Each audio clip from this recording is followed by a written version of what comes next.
welcome to माय channel अल video नोंथांमोनखौ आंनि चेनेलाव बरायनाय थाबाय आंनि बे एएम बड' इउटुब टेक चेनेलाव नोंथांमोनखौ बरायनाय थाबाय आङो दिनैहाय रुम गोदान सोलायदों नै रुमा नायना ला नोंथांमोना नायलांनो रुमखौहाय दिनैनि भिडिय'आ नै टाइल्सनि आरोना बे टाइल्सनि गोजा गासिबो नायलां आरोबाव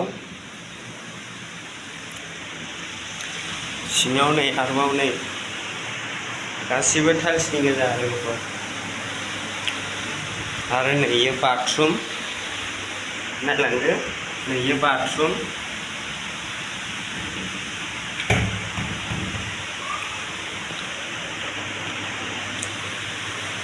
बिराद मोजां लोगोफोर इयाव थानो सिलिंनि उखुमा सिलिंनि